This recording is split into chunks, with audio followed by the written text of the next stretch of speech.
Hey everybody, it's Ron from Ron's Basement. Thank you for joining me today, and a big welcome to all my new viewers from Wall Street Silver.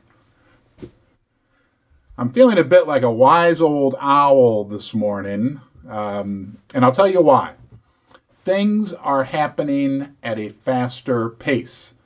I had this hunch, this inner knowing, if you want to call it that, about a year ago that told me basically that as a result of all this kind of crazy fiscal and monetary policy that's been implemented by the world central banks and the world governments, that things are going to happen, kind of business cycles, price swings, things that usually would take, maybe a year or two to play out, might start playing out in 2 or 3 months.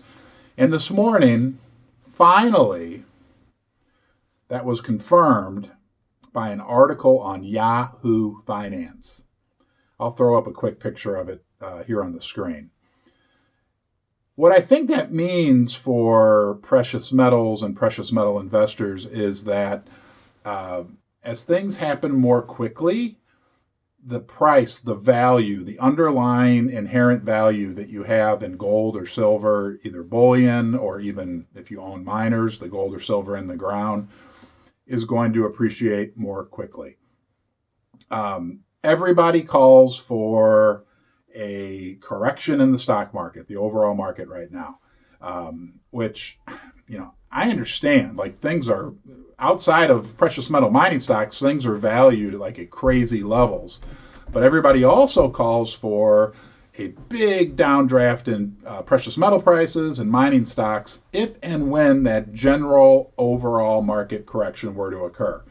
I made a previous video, I won't go on and on. I think because of the aforementioned kind of compression and speeding up of things in the economy, that may not be the case.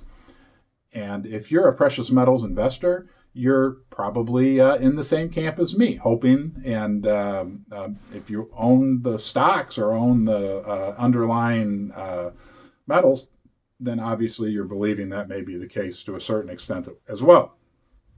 A good analogy, I think, is there's a lot of analogies about the economy and whatnot, but what's gone on? I'm going to pull up another chart for you here. This is the combined balance sheet of the United States Federal Reserve, the EU, ECB, and the Bank of Japan. I mean, look at those numbers of what's happened to the balance sheet. I mean, it's like, to me, and I've heard this analogy before. It's like if you had like if the economy was a drug addicted child, and you kept, didn't want them to feel any pain, so you kept giving them money and getting them more drugs. Like, we're at the stage now where, they're giving the kids, the economy, so much drugs that things are going to happen more quickly, right? If you suddenly came home with, 4 times as much of the drug for your child, they might, unfortunately have something bad's bound to happen. So anyway, and those are always sad stories. It's probably not the best analogy, but nonetheless, things are happening more quickly.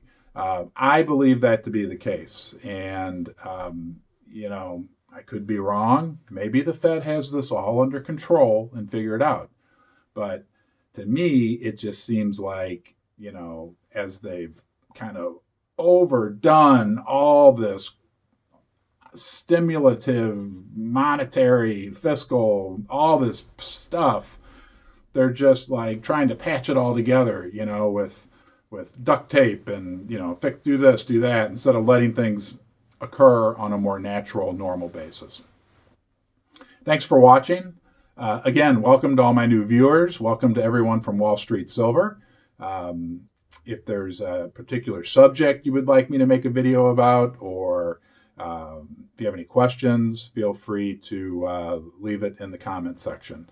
I appreciate you watching. Have a great day.